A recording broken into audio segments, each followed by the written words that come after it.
Hai Sobat Rebahan, selamat datang di channel hiburan kaum rebahan. Admin akan membacakan kelanjutan dari cerita sebuah novel yang menarik, yang seru, yang sangat menghibur, yang sangat layak untuk diikuti dari awal hingga akhir. Sebuah cerita novel yang berjudul The Story of Yi Chen. Tetapi sebelum melanjutkannya, pastikan kalian sudah subscribe channel ini dan aktifkan lonceng notifikasinya agar tidak ketinggalan jika admin upload video terbaru. Jika kalian menyukai cerita seperti ini, jangan lupa like. Jika berkenan, share juga ke teman lainnya agar teman-teman lainnya juga mendapatkan informasi dan hiburan di channel ini. Baik, kita lanjutkan di part ke 247, maaf, 248 bertepatan dengan bab ke 1175. Mendengar angka 100 juta, Sun Dewang langsung berkompromi. Dia berbalik dan berkata kepada putranya, "Hong Wei, menikah tanpa mengeluarkan biaya, dia tidak hanya tidak menginginkan mahar sepeser pun darimu, bahkan memberikan puluhan juta. Hal ini yang bagus." Sun Wei berkata dengan dingin, "Benar, memang sangat bagus. Dengan begini kamu masih bisa langsung mendapatkan cucu, bahkan cucu berkulit hitam." Sun Dewang sama sekali tidak merasa malu dan berkata, "Memberiku 50 juta, jangankan seorang cucu berkulit hitam, bahkan memberikan anak berkulit hitam aku juga menerimanya dengan senang hati." Sun Wei berkata, "Kamu tidak perlu membuang-buang tenaga, aku pasti tidak akan pernah menyetujui hal ini." Sun Dewang menghela napas menunjuk ke arah Sun Hongwei dengan tatapan marah dan berkata, "Kamu ini kurang pengetahuan dan tidak dewasa. Kamu tidak pernah mencari uang sejak kecil, juga tidak pernah mengalami kesulitan ketika kamu masih kecil. Aku seharusnya membiarkanmu menjalani hidup yang sulit beberapa hari agar kamu tahu betapa sulitnya mencari uang." Benar, Sulikin yang berada di samping berkata, "Pepatah lama itu bagus. Tidak mudah untuk menghasilkan uang. Kalau kamu melewatkan kesempatan ini, kelak kamu belum tentu bisa mendapatkan 50 juta dalam hidupmu. Pada saat itu, kalau kamu menyelesaikannya, jangan salahkan aku. Kalau kamu menyesalinya, jangan salahkan aku tidak mengingatkanmu hari ini." Sun Hongwei segera berkata, "Tidak peduli apapun yang kalian katakan, aku juga tidak akan setuju." "Tidak setuju?" Su Liking panik dan berkata, "Kamu tidak setuju, tidak setuju kan?" Dan berkata, "Kamu tidak dan kalau kamu tidak setuju hari ini, aku tidak akan membiarkan Zhang Xiaomen masuk ke keluarga kita. Bahkan kamu juga tidak perlu tinggal di rumah lagi. Pindah saja." Sun Hongwei berkata, "Pindah ya, pindah. Aku sudah lama ingin pindah rumah." "Kamu," Sulikin berkata dengan marah, "kalau kamu pindah, aku akan memblokir semua rekeningmu. Kelak kamu jangan berharap bisa mendapatkan sepeser pun dari rumah." Sun Hongwei berkata, "Tidak masalah, aku tidak akan meminta uang dari rumah. Aku dan Xiaoman bekerja untuk menghasilkan uang, pasti cukup untuk membayar uang sewa rumah dan biaya hidup." Setelah itu Sun Hongwei melemparkan korsase mempelai pria dan berkata, "Aku tidak akan menikah kedepannya aku dan Xiaomen akan mencari uang sendiri dan mengadakan pernikahan kami sendiri." Kemudian dia mengabaikan orang tuanya dan berjalan ke arah Zhang Xiaomen, meraih tangannya dan berkata, "Xiaomen, kita tidak akan mengadakan perjamuan hari ini. Mulai hari ini aku akan pindah dari rumah. Kita berdua menyewa rumah di Jinling dan tinggal bersama. Kita bisa perlahan-lahan mencari uang untuk menikah. Bagaimana menurutmu?" Zhang Xiaomen mengangguk terharu dan berkata, "Boleh, aku akan menurutimu." Sun Hongwei berkata sambil tersenyum, "Baiklah, ayo kita pergi." Setelah berbicara, dia melihat Xiaochuran dan Yi Chen lagi dan berkata, "Aku benar-benar meminta maaf untuk hari ini. Ketika aku dan Xiaomen mengadakan perjamuan pernikahan sendiri, pasti akan mengundang kalian berdua." Xiaochuran berkata sambil tersenyum, "Kalau begitu, aku dan Yi Chen akan menunggunya." Dia juga merasa bahwa Sun Hongwei harus memutuskan hubungan dengan keluarga konyol ini. Keluarganya tidak masuk akal dan tidak membiarkannya menikahi Zhang Xiaomen. Kalau begitu, lebih baik membawa Zhang Xiaomen keluar dan bekerja keras sendiri. Yi Chen juga mengagumi tindakan Sun Hongwei dan berkata sambil tersenyum tipis, "Ketika kalian berdua mengadakan pernikahan lagi, aku masih akan meminjamkan mobil pernikahan untuk kalian." Sun Hongwei segera membuku padanya dan berkata, "Terima kasih banyak." Pada saat ini, Sulikin melangkah kemari dan berkata dengan marah, "Hongwei, kalau kamu berani pergi bersama wanita hari ini, aku dan ayahmu akan memutuskan hubungan denganmu. Kamu jangan menyesalinya." Yang yang Shulikin pikirkan adalah apapun yang terjadi, dia harus berhasil melangsungkan pernikahan dengan putri Presiden Sue. Tidak boleh melewatkan kesempatan yang sangat langka seperti ini. Meskipun harus mengancamnya dengan memutuskan hubungan ibu dan ayahnya, dia juga harus memaksa putranya untuk tunduk. Saat ini Sun Hongwei berkata dengan keras, "Karena kalian begitu tidak menghormatiku, aku juga tidak punya apa-apa lagi untuk dikatakan. Kalau kalian bilang ingin memutuskan hubungan, kalau begitu putus hubungan saja." Begitu mendengar perkataan ini, Chulikin langsung marah dan memarahi anak yang tidak punya hati nurani. Bahkan jika memelihara seekor anjing juga tahu cara mengibaskan ekor ke arahku. Kamu bahkan ingin memutuskan hubungan denganku demi wanita rendahan ini. Kami sia-sia membesarkanmu selama bertahun-tahun. Sun Hui berkata, "Maaf ibu, aku tidak ingin kehidupanku ke depannya dikendalikan olehmu." Sun Dewang juga berkata dengan sangat marah, "Kamu bajingan ini, kalau kamu pergi hari ini, kelak kamu tidak akan mendapatkan sepeser pun dari harta keluarga ini. Kamu harus mempertimbangkannya dengan matang." Sun Hui berkata, "Tidak masalah, aku tidak menginginkannya." Setelah berbicara, dia menarik tangan Zhang Xiaomen dan hendak pergi. Ketika Sulikin melihat adegan ini, dia langsung berteriak dengan marah dan memanggil kerabat dan teman lainnya berkata, "Cepat bantu aku untuk menghentikan anak yang tidak punya hati nurani ini. Apapun yang terjadi, tidak boleh membiarkannya pergi hari ini. Boleh pergi, tapi wanita rendahan ini yang harus enyah dari sini." Begitu kata-kata itu jatuh, seluruh keluarga Sun mengepung keduanya, termasuk Yi Chen dan istrinya. Keluarga Likin berjalan ke depan Zhang Xiaomen, mengangkat tangannya dan menampar wajahnya dan memarahi dengan mata membelalak. "Kamu wanita penggoda, sebenarnya apa yang sudah kamu lakukan pada putraku? Kalau masih tidak meninggalkannya putraku, percaya atau tidak, aku akan membunuhmu." Zhang Xiaomen tidak menyangka bahwa ibu Sun Hongwei tiba-tiba akan menamparnya. Dia memegang wajahnya dengan sedih dan berkata, "Bibi, aku dan Hongwei sudah bersama selama bertahun-tahun. Kami berdua saling mencintai. Aku mohon pada kalian untuk merestui kami." "Restui apa? Restui apaan?" Shulikin semakin marah saat mendengarnya bilang dia dan putranya saling mencintai dan mengangkat tangannya dan ingin menamparnya lagi. Pada saat ini, Ye Chen tiba-tiba mengeluarkan tangannya untuk meraih pergelangan tangannya dan berkata dengan dingin, "Sudah cukup, kalau masih tidak berhenti, jangan salahkan aku, tidak sungkan padamu." Sulikin langsung memaki, "Siapa kamu? Atas dasar apa kamu mengurusku?" Ye Chen mencibir, "Ini adalah teman sekelas istriku, kamu tidak boleh memukulnya, juga harus memperlakukannya dengan hormat. Sekarang aku memberimu waktu 3 detik untuk meminta maaf, kalau tidak, kamu akan menanggung resikonya sendiri." Cuy! Pikiran Shulikin penuh dengan mahar sebesar 50 juta yang diberikan Presiden Sui kepada putrinya pada saat ini. Bahkan jika Raja Langit muncul, dia juga tidak akan menyerah. Jadi, dia menuju ke Yi Chen dan memaki, "Bukankah kamu hanya memiliki 2 mobil bagus? Apa yang kamu pamerkan di sini? Kamu pikir siapa kamu? Berani mengurusku, berani mengurus masalah keluarga kami? Aku katakan padamu, masalah hari ini tidak ada hubungannya denganmu. Kalau kamu berani ikut campur, jangan salahkan aku tidak sungkan padamu." Ichen tersenyum, "Tidak sungkan padaku?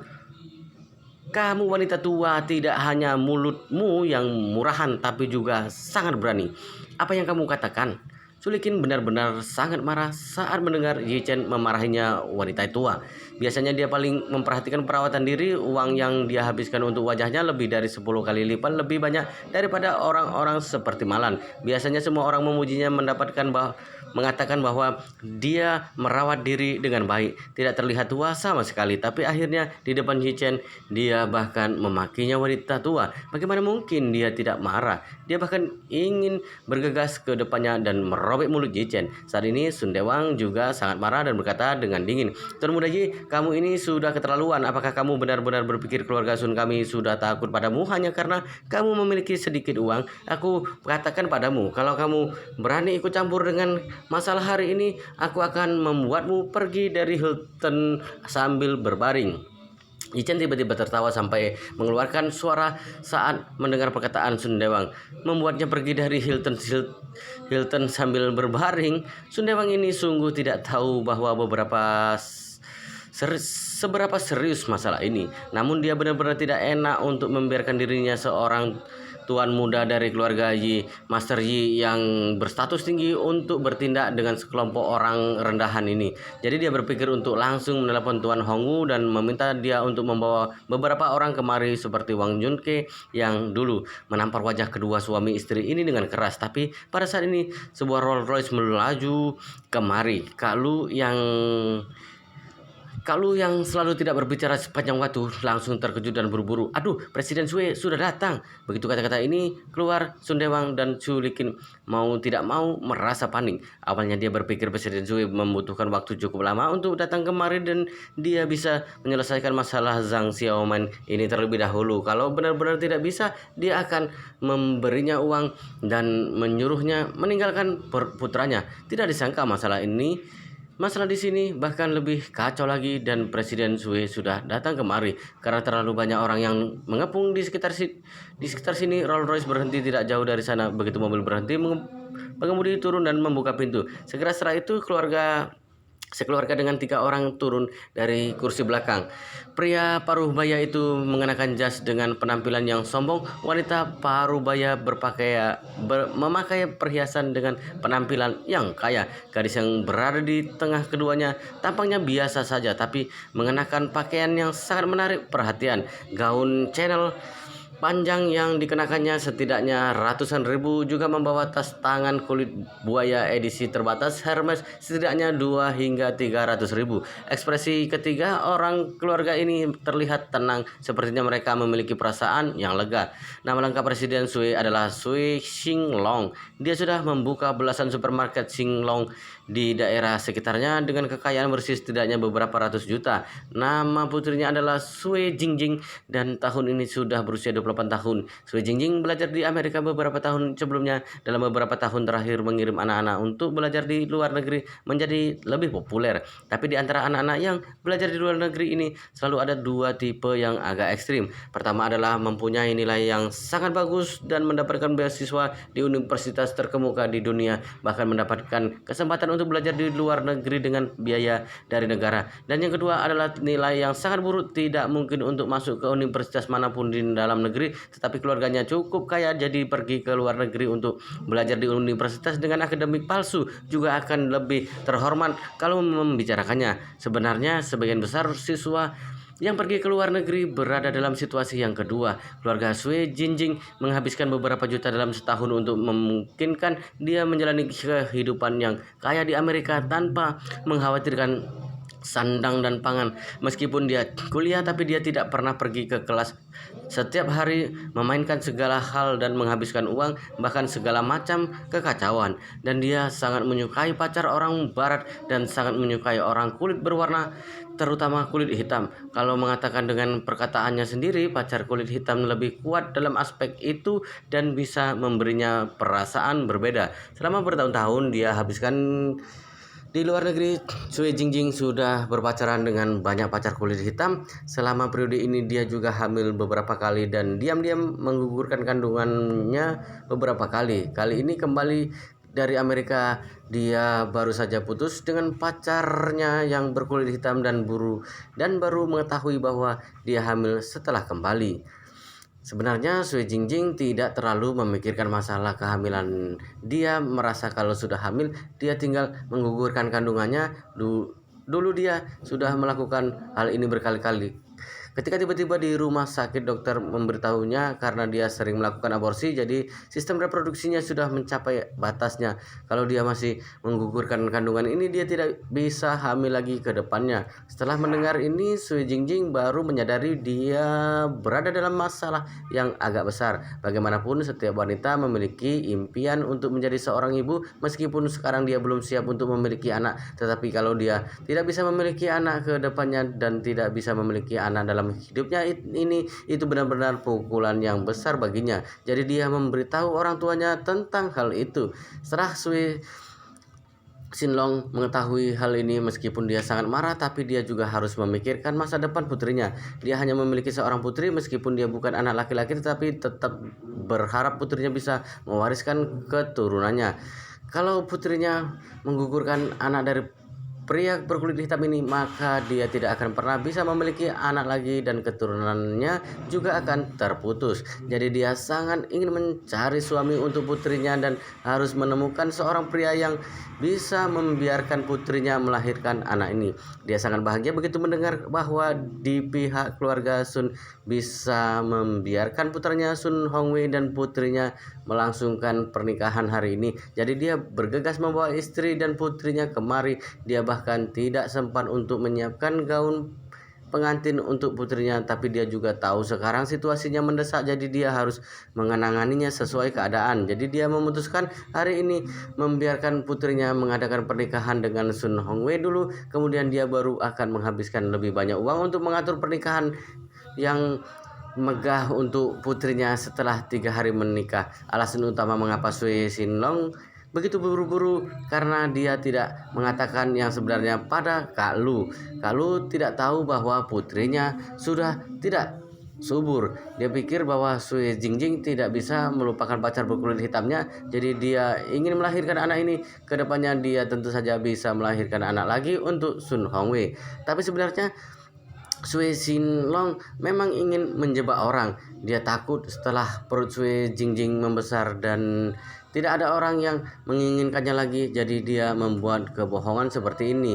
Dia ingin mencari seorang pria untuk segera menjemput putrinya dan melahirkan anaknya. Tapi dia juga orang yang mementingkan wajahnya. Dia juga tidak ingin putrinya menikah dengan pria yang terlalu biasa. Jadi ketika dia mendengar dari Kak Lu ada kabar dari pihak Sun Hongwei, dia segera mengakui calon menantunya ini. Sui Sinlong berjalan kemari dengan istri dan putrinya. Sun Dewang dan Su Likin juga buru-buru menyambut mereka. Saat ini Sui Sinlong benar-benar sangat bersemangat. Jadi begitu melihat Sun Dewang, dia langsung berkata sambil tersenyum, "Tuan Sun, kita berdua sudah lama saling kenal. Tidak disangka sekarang aku akan mengubah panggilan aku memanggilmu besan."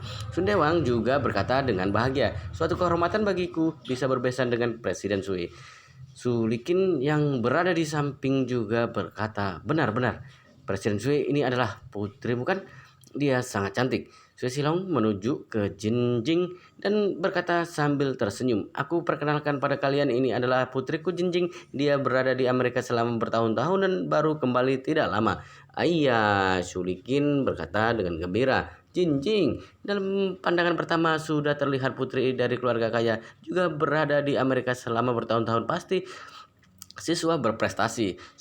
Sui Sinlong berkata sambil tersenyum, "Tidak bisa dikatakan siswa berprestasi, tapi bahasa Inggrisnya lebih baik daripada kebanyakan orang." Su Likin merasa sangat senang. Pada saat ini Sui Sinlong melihat sekeliling dan bertanya dengan heran, "Kenapa tidak melihat calon menantuku?" Saat ini Sun Hongwei dikelilingi oleh orang keluarga Sun dan tidak membiarkannya pergi. Setelah mendengar ini, Su Likin buru-buru berkata, "Presiden Sui, tunggu sebentar. Aku akan menyuruh Hongwei kemari untuk menemui Anda." Setelah berbicara, Su Likin bergegas menuju ke kerumunan dan berkata pada Sun Hongwei, "Cepatlah ikut denganku untuk bertemu dengan calon mertuamu. Aku katakan padamu, kalau kamu mengacaukan masalah ini, aku dan ayahmu tidak akan mengampunimu." Sun Hongwei berkata dengan marah, "Aku sudah akan memutuskan hubungan dengan kalian, jadi tidak ada yang namanya calon mertua." Jiang Xiaomen terkejut menatap Sun Hongwei dan bertanya, "Hongwei, ada apa ini?" Sun Hongwei sangat marah, jadi dia langsung berkata pada semua orang, "Orang tuaku sangat kalut. Mereka bersikeras ingin aku menjadi ayah dari anak putri seorang bos. Katanya dia masih hamil anak dari pria kulit hitam dan bersikeras untuk melahirkannya. Orang tuaku ingin aku menikahinya." Ketika kata-kata ini, tidak hanya Zhang Xiaomen, Xiao Churan, dan Yi Chen yang tercengang, bahkan anggota keluarga Sun lainnya juga tercengang. Yi Chen baru menyadari ternyata pasangan suami istri itu membuat perhitungan seperti ini. Apakah Sun Hongwei putra kandung mereka? Mereka bahkan bisa mengambil keputusan seperti ini. Saat ini Su Likin buru-buru berkata, "Hongwei, aku katakan padamu, kamu jangan melakukan hal bodoh saat ini. Ada mas kawin sebesar 50 juta. Anggota keluarga Sun terkejut. "Mas kawin sebesar 50 juta? Astaga, masih ada hal baik seperti ini." Kakak sepupu Sun Hongwei, Sun Hong Bin buru-buru bertanya, "Bibi kedua, karena Hong Wei tidak bersedia, bagaimana kalau Anda memperkenalkan hal bayi ini padaku? Jangan karena hamil anak dari pria berkulit hitam Amerika, meskipun hamil anak dari alien, aku tidak keberatan demi 50 juta. Sulikin mengangkat alisnya, "Jangan harap, bagaimana hal bayi ini bisa untukmu?" Dan yang mereka suka adalah Hong Wei. Setelah itu dia melihat ke arah Sun Hong Wei lagi dan memarahi dengan nada tajam. "Apakah sudah melihatnya? Siapapun yang mendengar ini dan tidak terburu-buru seperti anjing melihat kotoran. Hanya kamu yang bersembunyi jauh-jauh. Aku dan ayahmu begitu cerdik seumur hidup. Bagaimana bisa melahirkan anak bodoh seperti kamu?" Sun Hong Wei berkata dengan dingin, "Menurutku karena kakak sepupu tertarik dengan masalah ini, biarkan dia yang menikahinya saja. Aku pasti tidak akan menikahinya." Su Likin benar-benar sangat marah dan berkata pada Zhang Xiaomen, wanita bermarga Zhang, "Selama kamu putus dengan putraku, aku akan memberimu 5 juta. Zhang Xiaomen menggelengkan kepala dengan teguh, "Bibi, aku memiliki perasaan yang tulus untuk Hong Wei. Meskipun Anda memberiku 50 juta ataupun 100 juta, aku juga tidak akan putus dengannya." Sun Hongbin bergegas mendekat dan berkata, "Bibi kedua, Hong Wei tidak bersedia. Kita tidak boleh melewatkan hal baik seperti ini dengan sia-sia, bukan? Bibi memperkenalkannya padaku, juga tidak membiarkan keuntungan ini untuk pihak luar. Paling-paling aku akan memberimu 5 juta nanti. Begini bisakah?" Enya Sulikin mem- memang memang Sulikin memang memandang rendah Sun Hongbin. Keluarga mereka jauh lebih buruk daripada keluarganya. Jadi saat ini melihat Sun Hongbin dengan tidak tahu malu menjilatnya, dia merasa sangat marah. Menurutnya, bahkan jika putranya tidak bisa mendapatkan kesempatan baik seperti ini, dia juga tidak akan pernah memperkenalkan pada Sun Hongbin. Bagaimana dia bisa memberinya kesempatan untuk mengintimidasinya? Sun Hongbin juga tidak menyangka Sulikin akan berbicara tanpa sungkan. Dia berkata dengan ekspresi tidak senang, "Bibi kedua, apa maksudmu? Kita adalah keluarga." "Enyah, siapa yang sekeluarga denganmu?" Sulikin memang sudah marah melihat dia masih berbicara omong kosong dengannya di sini. Dia menjadi semakin marah. Sun Hongbin juga sangat marah. Bagaimana dia bisa memarahi dirinya di depan begitu banyak orang? Apakah dia memukulnya atau menyinggungnya? Berpikir tentang ini, dia berkata dengan suara keras, "Bibi kedua, kamu keterlaluan." Pada saat ini Sui Xinlong mendengar ada keributan di sebelah sini, jadi dia berjalan kemari dan bertanya, "Ada apa ini?" Sulikin buru-buru berkata, "Presiden Sui, aku benar-benar minta maaf. Anakku sangat keras kepala, tapi Anda tenang saja, aku pasti akan membujuknya." Wow, luar biasa sekali guys, ceritanya sangat menarik, sangat seru, sangat menghibur, sangat membuat kita penasaran jika tidak mengetahui cerita kelanjutannya. Tetapi sepertinya di video ini, di part ini sampai di sini dulu. Kita akan lanjutkan di part berikutnya di video selanjutnya. Pastikan kalian sudah subscribe channel ini dan aktifkan lonceng notifikasinya agar tidak ketinggalan jika admin upload video terbaru. Jika kalian menyukai cerita seperti ini, jangan lupa like. Jika berkenan, share juga ke teman lainnya agar teman lainnya juga mendapatkan informasi hiburan di channel ini. Baik, kita lanjutkan di part berikutnya di video selanjutnya.